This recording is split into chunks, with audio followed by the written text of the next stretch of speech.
What is going on, comic fam? It's your boy, the Bearded Comic Bro, and I am joined by comic creator Joe Corallo. Welcome to the show, my friend. Hi, thanks for having me. Man, it's good to be on, the screen again with you. We've been on Robbie's Pop Culture Philosophers monthly Yeah. review show a couple times, and it's like, man, we got to get together and just talk about comics with you sometime.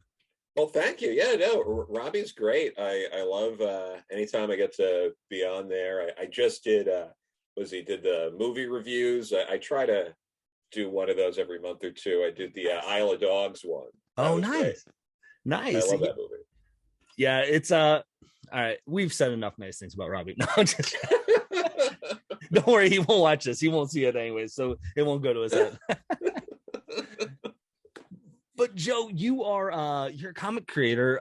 You've written some awesome stuff. I know She Said Destroy from Bolt with Lana was one of the first things that I got introduced to. You've got a new comic through Comixology now called The Never Ending Party. A lot of fun stuff happening.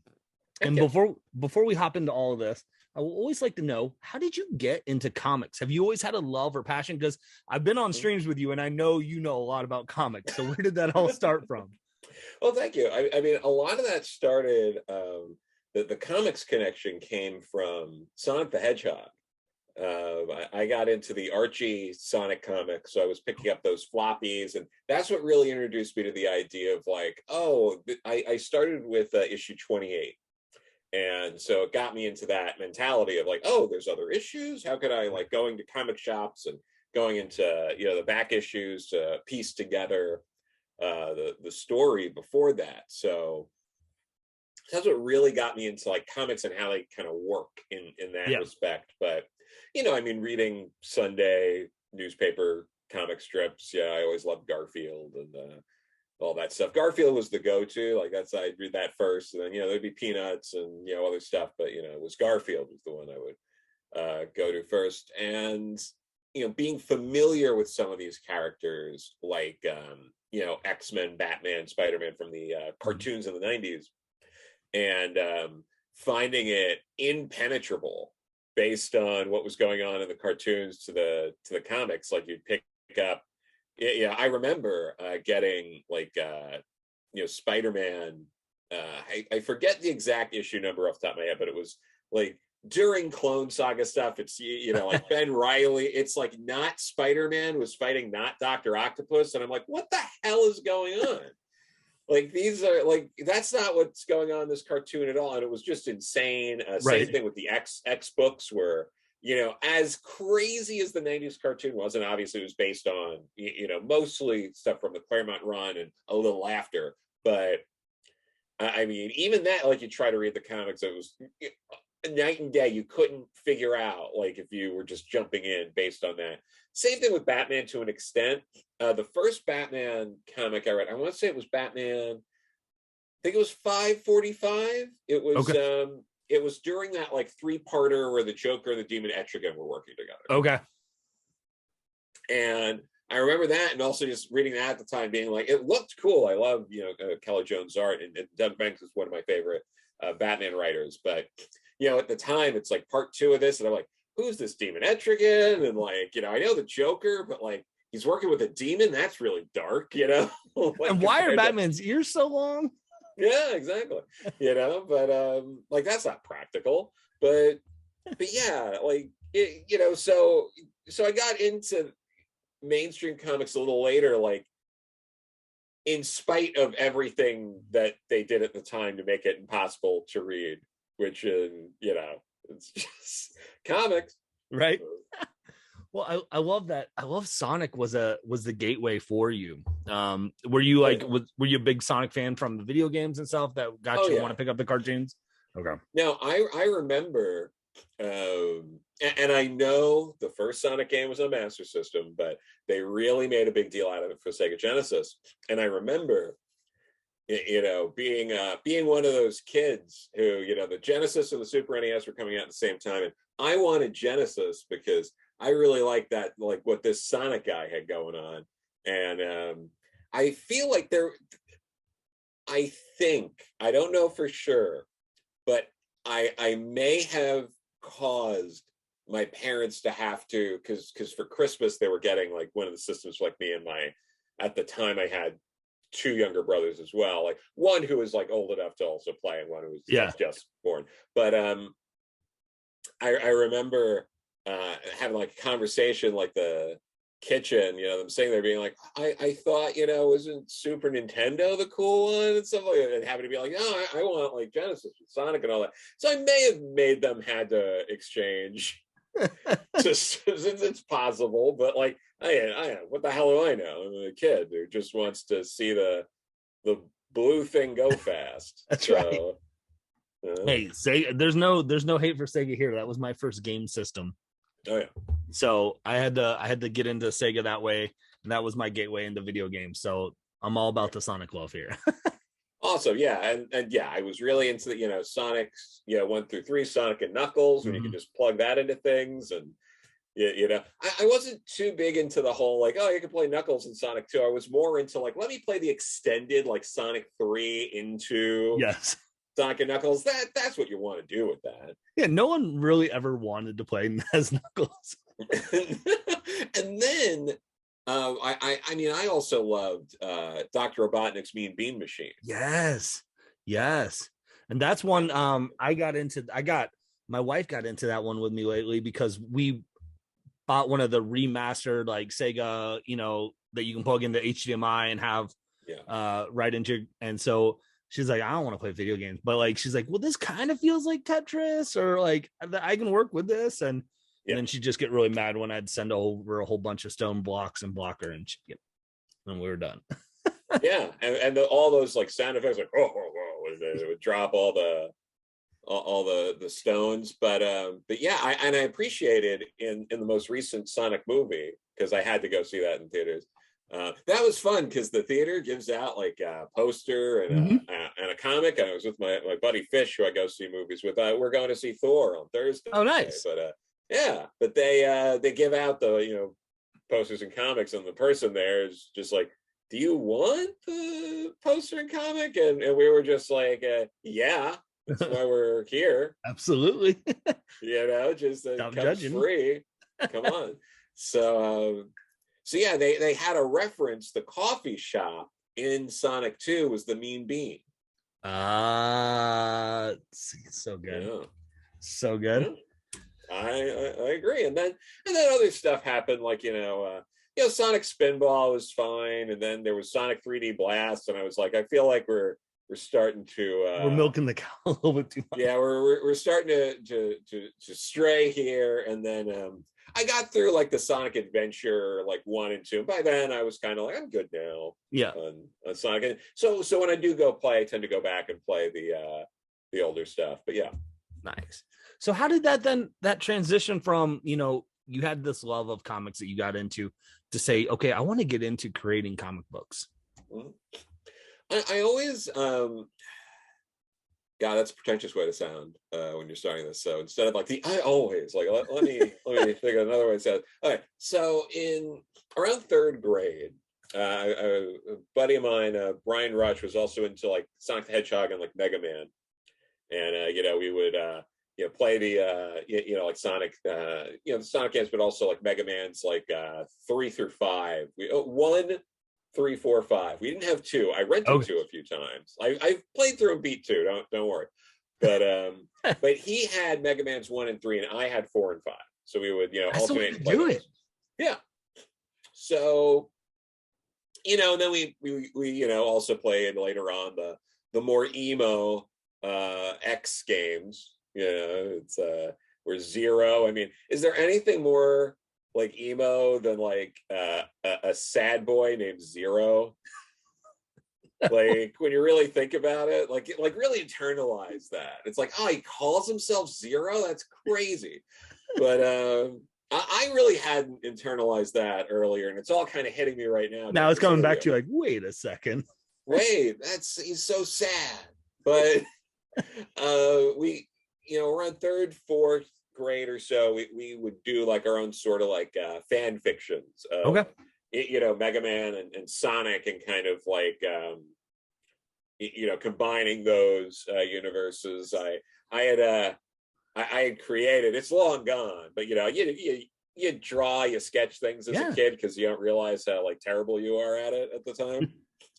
And you do it, and I created this like Dr. Jean Wiley, who is like Dr. Wiley's like daughter, and she was like a cyborg, and it was like kind of incorporating elements of Dr. Robotnik and Dr. Wiley into like one character. So like that was sort of the kind of things we were doing. So we sort of created this, antagonist that they could. You did the first with. Amalgam, then, is what you're talking about. You were the original Amalgam Comics.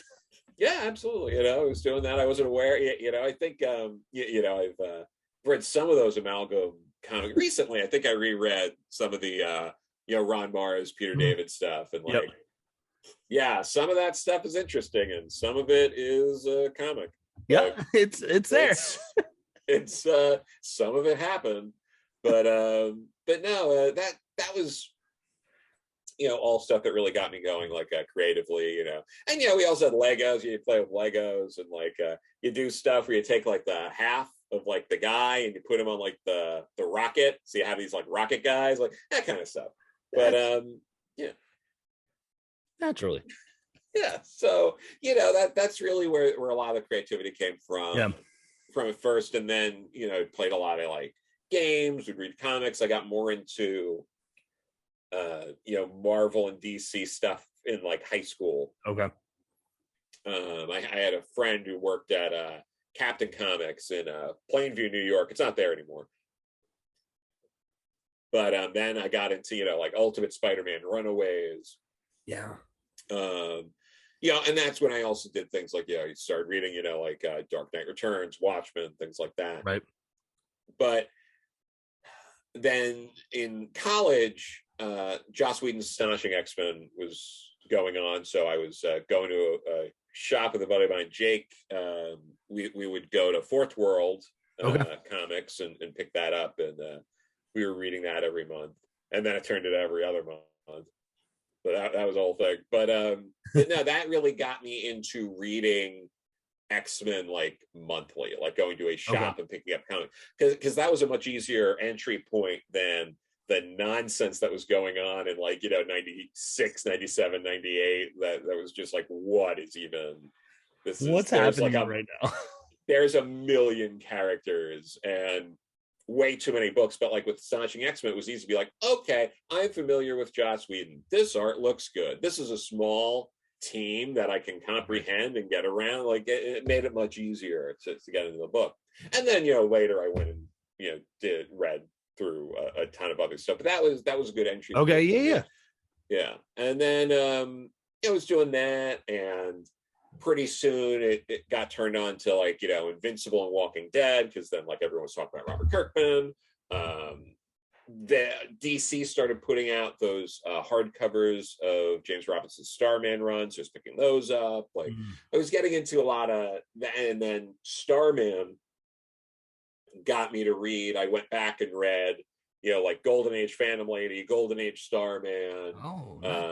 Went Golden Age. You have like the Wesley Dodds Sandman. Okay. All that stuff. I went back and was reading, and it just sort of came, and then like went back, and I've just keep going back and reading important stuff from there. I still remember I worked down in the financial district area of Manhattan for a while. And when I was starting there, it was right by the Midtown Comics downtown location. Okay. I still remember the first book I bought there was a hardcover of God Loves Man Kills. And I would go there. I was buying a lot of like they would do like the Marvel Premiere hardcovers at the time. Yeah, this is a little before they started doing the epics. I now have too many epic collections. And like omnibuses were like just starting to become like a big thing. So like I picked up some omnibuses, and like some of the binding in the old omnibuses are a nightmare. But ouch.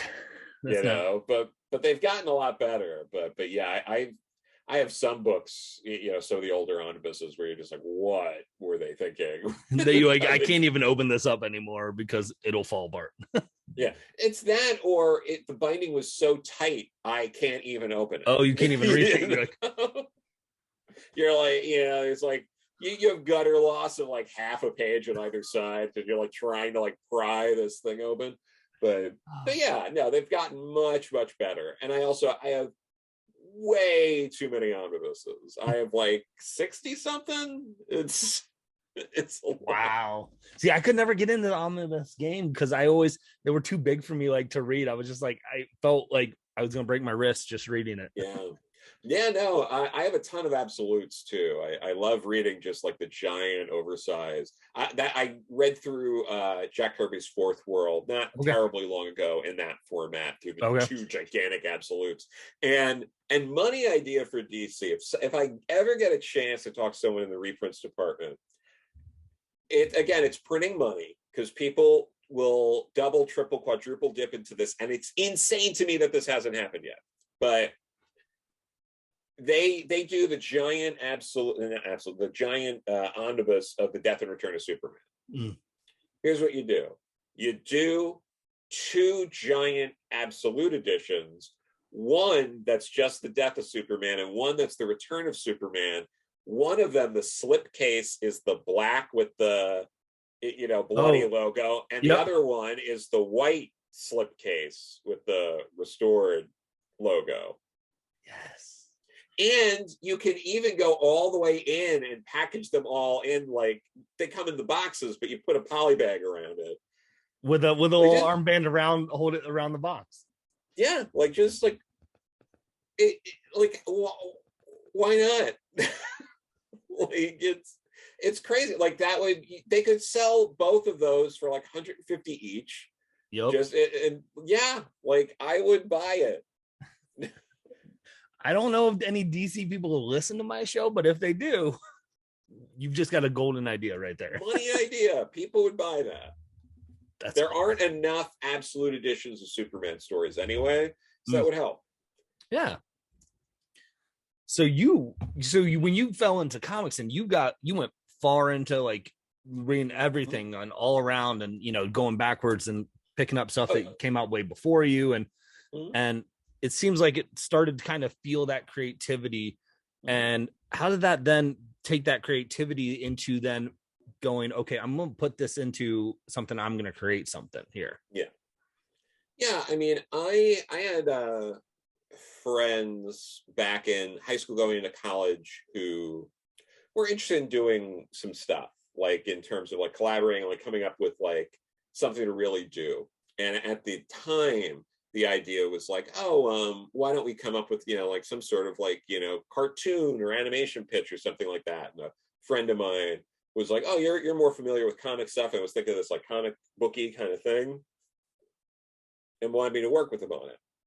So we came up with some ideas. I don't think I still have any of the notes or anything from that. That's like a couple of computers ago. But worked on that, and then a little bit in college. Also had some ideas with a couple of friends for things like that. But after a while, it was like none of these things were really going anywhere in terms of like it's like a few people like talking, collaborating. So it was like this, like I kind of want to do my own sort of thing, or at least work in a way where I'm collaborating with people like to make it happen, like not like 3 or 4 writers, like idea people collaborating. I'm like, I want to kind of like work with artists, work on making something happen. And it was like, well, I like comics, like why don't I work on comics? Like like this is what I'm familiar with. I really understand how all this works. I'm a fan of comics. I'd rather read this as a comic. So why don't I make comics? So I really started focusing more on that in like 2010. Okay. I was like, okay, let me go all in on comics, because that's really what I want. Like if you were asking, because the other times were people coming to me asking about this and getting involved, and I'm like, oh no, let me do my own thing. So, I came up with parody sort of superhero comic at first that I actually collaborated with this guy, Bob Wolf, who now has a gigantic video game YouTube channel, Wolfsten. It's got like over 700,000 subs. That's awesome. It's a huge, he's going to be a guest at like gaming con in like Philly soon. But yeah, so we did like a couple issues of that. We actually tabled at New York Comic Con Oh, in cool. 2011, and we were diagonally across. This is where it's going to be a bummer for everyone, really quick. We were diagonally across from Tim Sale.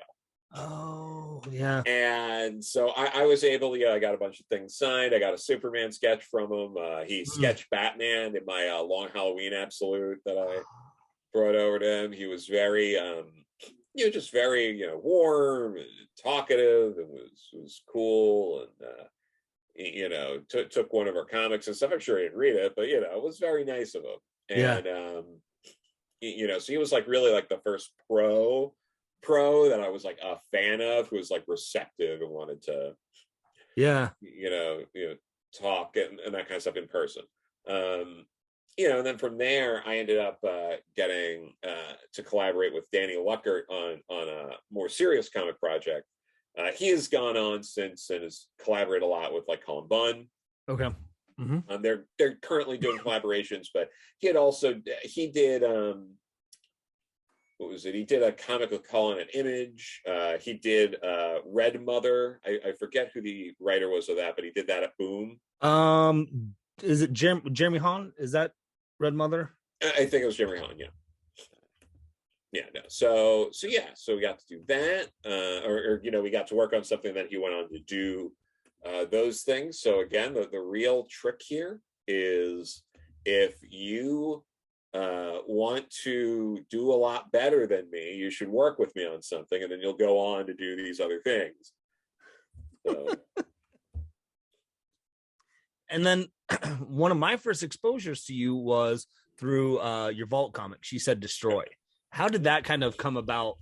And that working with Lana on art, like, which was fantastic. And it was very nice. What ended up happening, the problem is, I can tell people this story, but it is in no way easily replicated because it all just fell in place. It was all like it's kind of bizarre in a way because what ended up happening is I put together with my friend Molly Jackson a Planned Parenthood benefit anthology through this publisher, Comic Mix.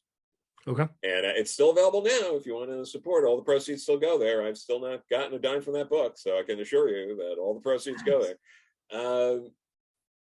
So we worked on that, and Pat Shand wanted to do a Destiny New York story, and he was the one who brought in Liana Kangas. Mm-hmm. And she came we did a Forbidden Planet signing. So that was like the last weekend in 2017.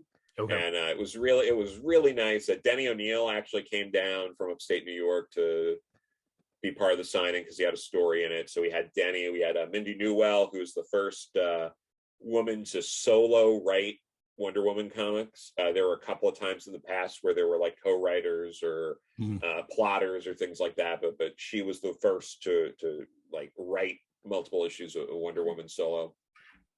It was trying to think. A lot of people came out for it. It was really nice. It was Vita Ayala's first big signing. Because they had previously been an employee at Forbidden Planet. So that was nice to see. Yeah. All that going on. But yeah, I got to talk to Liana there. And then I had a conversation with a friend of mine, Beth Rimmels, about The Wicked and the Divine. Mm. And, we were talking sort of about how the Morgan is portrayed in a lot of media. And too often she's kind of this like villain or two-dimensional kind of character, and not more like, Death from like Sandman. Mm. In the sense that it's like, well, death's this like inevitable thing. Like, is she really like, should she really be portrayed as a villain for doing this like natural function of life? Right. And I know she also represents war and other things too, but you know what I mean. So that got me thinking about this idea, and then I approached Liana about it, and she was immediately interested, did some sketches. And then we talked to Vault about it. I ended up, a few months later, I was at Emerald City Comic Con. And I had talked to people at Vault before, but, hadn't really gone too much farther than that. But I ended up talking to them there. They were interested. So we got more material ready. And then we were both, and, Vault was there, and so was Liana and myself at San Diego in 2018. So we were able to meet there and discuss it further. And then, we're basically close to locking it up. And then over the next couple of months after that, we locked everything in and got the book going. And yeah, so it's very rare that for a writer in a situation like this to be like, oh, I gave it to the first artist said yes, and the first publisher said yes, and then so like I said, it's not a very easily replicatable situation. If it was, I'd have done it again by now. Right.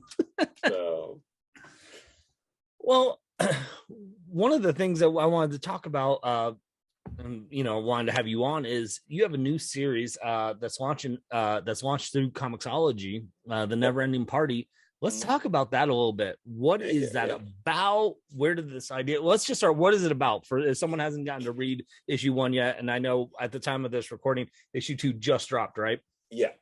Okay. So it's this was a kind of story that was really inspired by Rachel Polk, who's my co-writer on the book. Basically, I became familiar with Rachel's work some years ago, and I sent her a fan email that I read her Doom Patrol run. I really loved it, and she got back to me within a day. Oh, cool. And we really hit it off. We got to be friends, and I got her into the Mine anthology. So she has a story in that, and then I did the Deadbeats anthology through A Wave Blue World. I co-edited that with Eric Palicki, and Tyler Chinchaner was he's the co-publisher, was really hands-on and involved in the project. And we ended up getting Rachel to team back up with Richard Case and John Workman, who was the letterer on that Doom Patrol run. He lettered, I think, most, if not all, of the volume 2 run on Doom Patrol. But he also, I believe, is the letterer on Walt Simonson's Thor run. That people might be more familiar with that, but yeah, and he's Tommy Lee Edwards' go-to letterer for things. But from doing all that, I was really interested in getting Rachel back into doing comics, and I had a pitch that I came up with, sort of based on that, because it starts in the 90s and goes to today. And so the time is kind of fluid and jumps around a bit, but it's basically about a cult of club kids who worship Dionysus in the 90s try to evoke the Neverending Party. Doesn't work. Someone dies in the process. Cut to today. They're all aged and in different aspects. They're in different parts of their life right now. Some of them are stuck in the past, some of them aren't. And now Dionysus is back and is having a lot of effects on just the city and the people and what they have to do and the responsibilities they have to take to stop it. And I was interested because not only for me does it also go to the club kids were sort of my first exposure to queer culture as a kid. I sometimes you'd be homesick from school or something, or it's the summer, and there's not a lot to watch on. When I was a kid in the 90s, your options, especially if you weren't feeling well or something, or you're just stuck at home, it's a rainy day, it's whatever it is. What was on TV on weekdays from 7 or 8 in the morning, you'd get some cartoons early in the morning, before school. Then it was kind of like dead till like 2, 3 in the afternoon. And you either had to watch like daytime talk shows or like very small children's shows. It was like, your Nick Juniors or your like PBS, like Sesame Street kind of stuff. Or it was, like Rivera and Oprah and stuff like that. So, sometimes, you end up like, like Rivera would be on. And he would be talking to, all sorts of people. He did all sorts of segments, interviewed all kinds of people. And he had, on multiple occasions, RuPaul, Michael Alec, and a lot of the club kids on the show. So that was my first encounter with people like RuPaul, drag performers, club kid culture, queer culture was through that. And that sort of stuck with me through the years. And it also aligns interestingly to the rise of Vertigo at DC in the early 90s. So I was trying to like piece those together because Rachel was one of the creators that launched Vertigo. Okay. Like Grant Morrison's run on Doom Patrol, people forget because the way it's dressed now, it's Vertigo, now Black Label. But it did not become a Vertigo book until issue 64 when Rachel took it over. So it was like, okay, so she really, she was a pioneer in terms of that. She was a more active, trans rights activist, being involved in a lot of stuff that was going on at the time. She named Kate Godwin, Coagula, after two trans activists, things like that. So I wanted to kind of do a story that was framed in a way where it's like, okay, it makes sense to sort of bring Rachel back with this and like honor that past while also moving forward. So that's really how it all sort of came together. Nice. It definitely is. It's such a. I like how in issue 1 how you're seeing this kind of. It's not just a flashback. It's a flashback, but then your current, and then your flashback, and your current, your flashback. There's a really nice pacing to, dipping back and forth into exposing, kind of the story and allowing how the pieces come together in that. Yeah, no, it was, I really enjoyed all of that. I enjoyed, also just putting the whole team together too. I don't want to, disregard that. Eva Cabrera has been a great, she's, I feel like this is some of, if not her strongest, line work as an artist.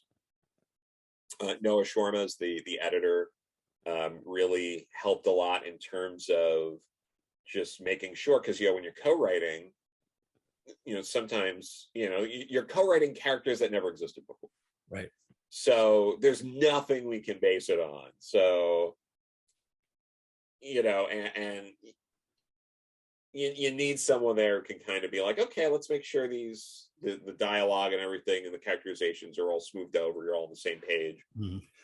So that really helped. And of course, also just making sure the art was at its best. Like Noah really has an eye for that kind of stuff, and it can be a lot to keep track of, because you have these characters with sometimes garish sort of outfits, or there's a lot of accessories, and it's very easy to just like, oh, the necklace is gone in this panel, or like the earrings are different in this, but and so he was really great with that. And then Conza Rosa and Claudia Guerre. Cons colored the first issue, and then Claudia the rest. Okay. And yeah, I love the coloring. I love sort of the simple colors, and I mean that in a good way. Like there's a lot of like the way the colors work, really pops.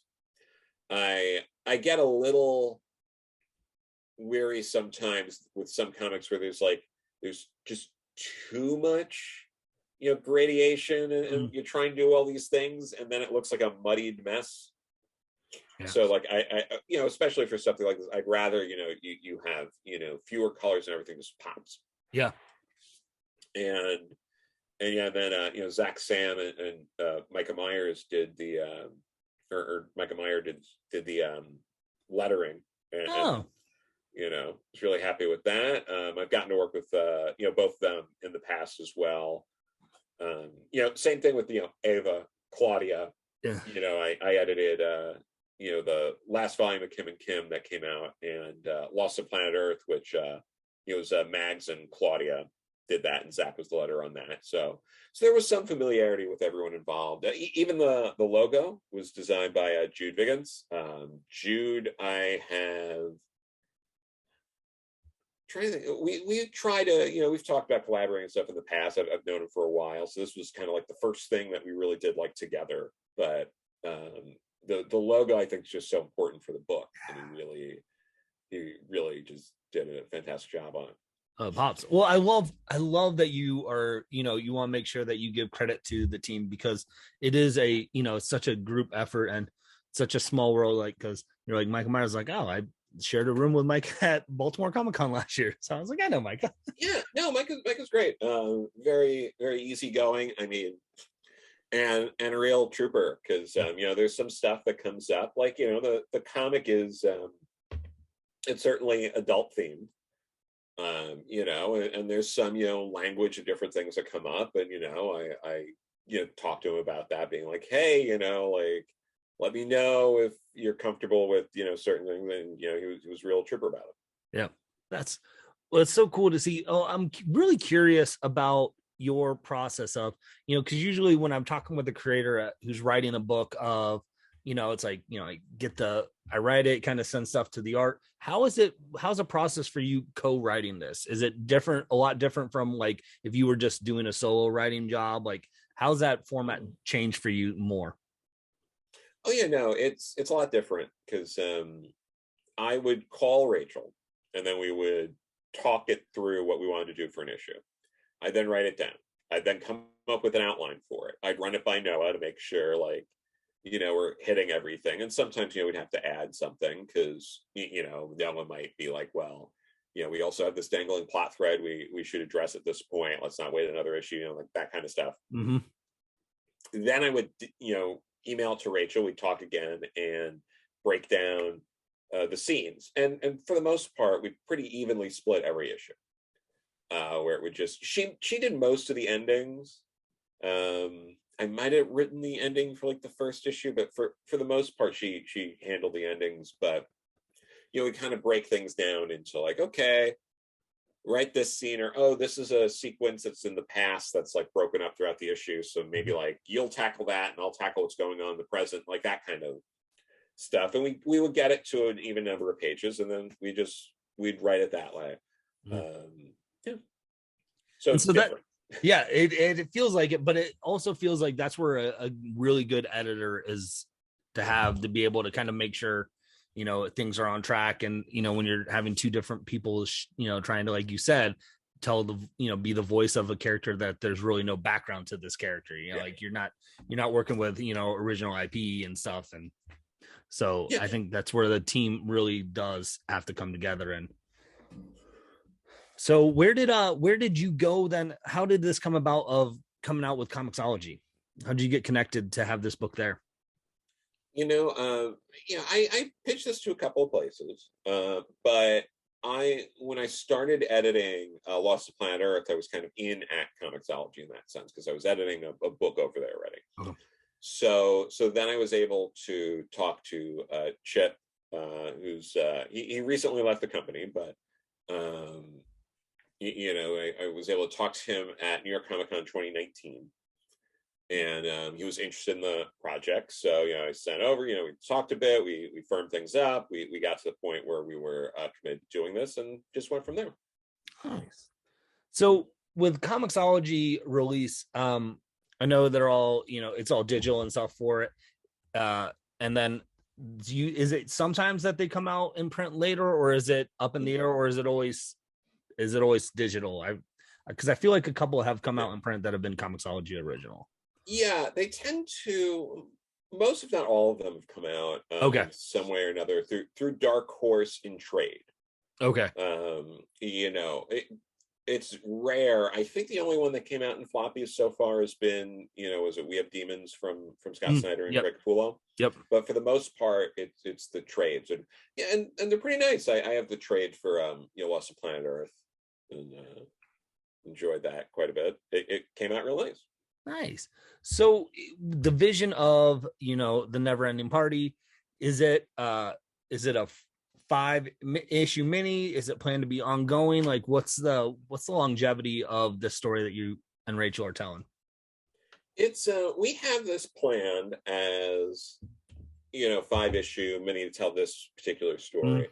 That doesn't mean we can't revisit it. It doesn't mean we can't visit another point in time or somewhere with some of these characters, with different characters, because the way it sort of works with Dionysus is they're kind of able to kind of exist and go in between all these different points in time. So, you never know. Never know. But this initial, at least original story is 5 issues, and the door's open to possibly see if there's other avenues that you want to tell of the story with stuff. Yeah, I mean the story of the main characters we see here is pretty much started and ends. Like we get a satisfactory, I think is a satisfactory conclusion to those different story arcs, but the idea of Dionysus and the Never-Ending Party could always go in other directions. Nice. Well, Joe, I feel like I could sit and talk to you about comics forever. It's okay. But I'm just curious, as we're wrapping up here, do you have other stuff that you're kind of working on right now that you can talk about? I know sometimes you can't with comics, they take a while, but is this your main focus right now, or do you got other stuff in the works? I think promoting this and getting the word out on this is definitely sort of number one priority in that sense. But I have other things that have been announced next month from when we're recording this on August 17th. I have a short in the one-shot Archie Comics Chilling Adventures Presents Jinx Grim Fairy Tales that I had a lot of fun working on. I got to use Dilton as a fun character, and Kardak the Mystic. It's like a Golden Age character. If you're a big fan of Golden Age Archie and you're familiar with the Kardak the Mystic story from Top Notch Comics #4, you're in for a treat. Ooh. But sounds like I got to do some homework then. Yeah, there you go. But and then Mad Cave also announced my next book there. I had previously done Beckstar, which is available on through their site, Amazon, previews, however you want to get it. You can get the trade paperback of that. But this one's called Dahlia in the Dark. It's with a different artist, Andre Molina. He also does the colors. Okay. And Mike is lettering that one too. Nice. So so that's good. And it comes out December 7th. It's a crime noir urban fantasy story. Dig it. I dig it. Yeah. Thank you. So, well, Joe, with everything you have going on, where is the best place for people to follow along with you online to kind of stay up to date with your work? I probably mostly they could follow me on Twitter. I have an Instagram. People tag me and stuff. And I'll reshare the stories and stuff about my work. So that also works too. If you watch enough Rock and Robbie, I'll pop up and you'll have some idea what's going on there too. But yeah, it's look there and keep on top of what's going on at places like Mad Cave. So yeah. Nice. Well, Joe, it's like I said, it's been a pleasure getting to talk with you about your comics. Usually when we're talking, we're just talking about other people's comics. Yes. And so I was like, I gotta have you on the show so we can talk about your comics. So this has been a lot of fun. and hopefully we'll share the screen on one of Robbie's shows here again soon. Yeah, that'd be great. But until then, make sure you guys go check out the Never Ending Party on Comixology. I really think you guys will dig it. Check it out. Like we said, I'll have links to some of the websites that we talked about of some of Joe's past works, or you can pick up stuff. But gang, with that being said, hopefully you can find some time to curl up, grab a book, and nerd out. Yeah.